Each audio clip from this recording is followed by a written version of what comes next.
একটু জঙ্গলের ভিতরে পরিবেশ করলাম। এই শালার বিশাল জঙ্গল, হ্যাঁ, এই খুব ভয়ঙ্কর একটা জিনিস। তো আপনাদের ডুয়েট ক্যামেরা দিয়ে ভিডিও করে দেখাচ্ছি, পিছন ক্যামেরা এবং সামন ক্যামেরা দিয়ে। আপনারা ভাববেন যে আমি ক্যামেরা আনছি, তা না। সঠিক ক্যামেরা আমি ব্যবহার করি না, এটা হলো আমার মোবাইল। আমার মোবাইল সেট দিয়ে আমি ভিডিও করতেছি ডুয়েট ক্যামেরা দিয়ে।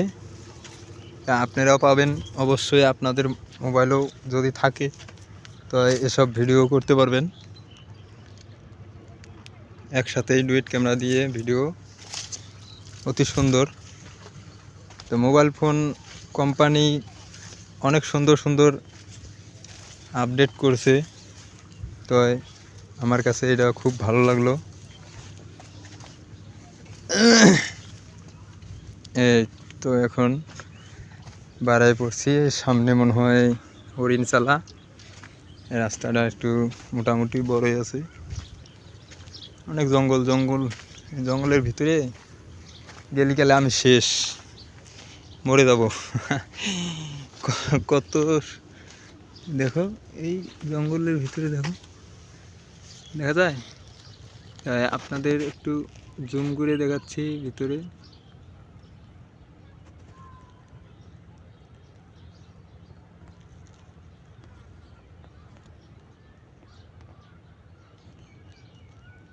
এই দেখো জঙ্গলের ভিতরে কত কিছু রয়েছে। খুব এত জঙ্গলের ভিতরে কুকুর আছে একটা। হ্যাঁ, এ দোস্ত, তুমি কোথা থেকে আসলা? ওই দোস্ত, ওই ভিতরে ঢুকে আছে, ডর লাগতেছে।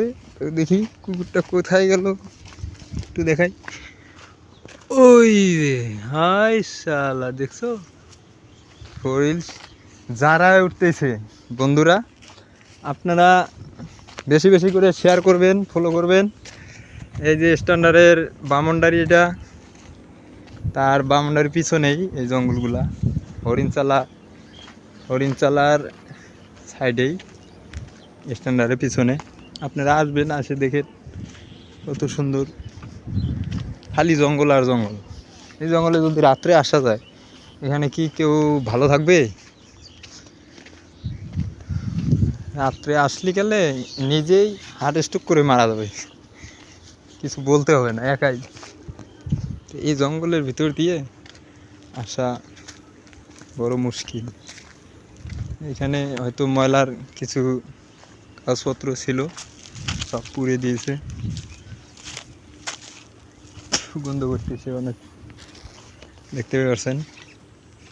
তাই আশা করি ভিডিওটা ভালো লাগবে। ভালো লাগলে শেয়ার করবেন, বেশি বেশি লাইক করবেন, কমেন্ট করে জানিয়ে দিবেন। ভালো ভালো কমেন্ট করবেন আশা করি। তো আজকের মতো বিদায় নিচ্ছি, আল্লাহ হাফেজ। সামনে আর কিছু ভিডিও করব। ঠিক আছে, ভালো থাকবেন, সুস্থ থাকবেন। আল্লাহ হাফেজ। আমি আলতাফ হোসেন।